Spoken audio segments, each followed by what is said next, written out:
Bonjour et bienvenue sur les vitamines du royaume pour cette cinquième et dernière capsule sur la sanctification. Nous avons vu des tas de choses intéressantes et nous avons compris un certain nombre de choses. Nous avons vu que si nous sommes nés nouveaux, nous appartenons à Christ, eh bien nous sanctifions le nom de notre Dieu par nos comportements et nos actes. Amen. Nous nous sanctifions du monde en nous préservant des souillures de l'esprit, de l'âme et du corps. Nous avons compris que la sanctification n'est pas une option, c'est une obligation. Mais nous avons compris aussi qu'elle n'est pas pénible parce que la Bible dit dans Apocalypse 22, 11, et dans ces temps-là, il dit que celui qui est injuste soit encore injuste, que celui qui est souillé se souille encore, et que le juste pratique encore la justice, et que celui qui est saint se sanctifie encore. Amen. Nous sommes dans les temps où l'homme fait tout ce qui est contraire à la parole de Dieu. Mais je dis, la sanctification, c'est une marche, c'est un processus, et ce n'est pas quelque chose de pénible. Pourquoi ce n'est pas quelque chose de pénible? Parce que Christ nous a rendus participants de sa victoire sur le péché, sur les convoitises, sur le monde et même sur Satan qui est sous nos pieds. Alors la sanctification vise aussi à honorer Dieu. Alléluia. Et Dieu est glorifié dans la marche du disciple. Ça fait partie du discipolat. Chrétien, je n'aime pas utiliser ce mot-là parce que chrétien est galvaudé aujourd'hui. Beaucoup disent appartenir au Seigneur mais vivent comme le monde. Or la sanctification, c'est une mise à part et notre marche ne doit pas refléter les tendances du monde. Nous devons plutôt refléter les tendances de la parole de Dieu.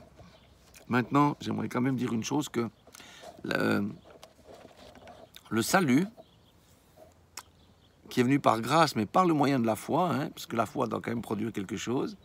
Amen. Le salut a 3 filles. J'en ai déjà parlé. La première des filles, c'est la repentance. On vient au Seigneur, bien entendu, en se repentant, etc., en étant baptisé au nom de Jésus-Christ, et toutes ces choses. Mais il y a aussi une autre fille du salut qui est l'obéissance à la parole de Dieu.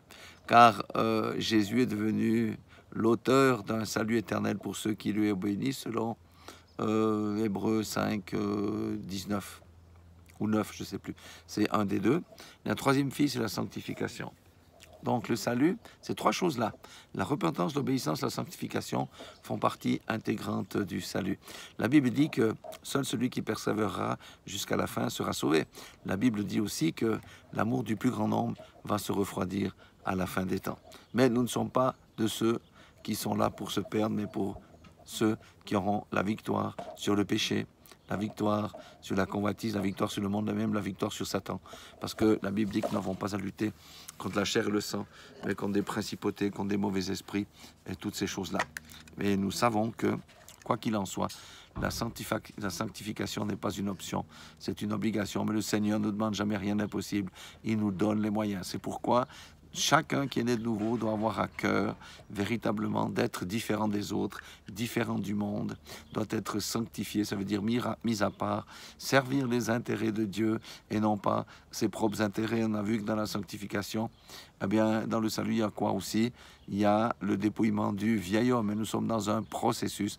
Nous sommes parfaits en Christ dans notre position, mais nous marchons dans la perfection. Nous allons de progrès en progrès pour ce qui est de notre marche terrestre, parce que nous vivons encore dans un corps de chair. Voilà ce que je voulais partager encore avec vous en guise de conclusion. La sanctification mérite d'être redécouverte. Ne zappons pas cette grande ordre du Seigneur de marcher dans la sanctification. Nous pourrions avoir de grosses déceptions. Je profite de dire encore que ce n'est pas un ensemble de règles, et qu'on n'obtient pas le salut parce qu'on veut marcher dans la sainteté, dans la sanctification, mais que la sanctification découle du salut. Alléluia. Voilà, soyez tous bénis dans le nom puissant de Jésus-Christ, et que le Saint-Esprit nous assiste pour nous préserver les souillures de l'esprit, les souillures de l'âme, des sentiments, de toutes ces choses, et les souillures du corps. Voilà, que le nom du Seigneur soit glorifié.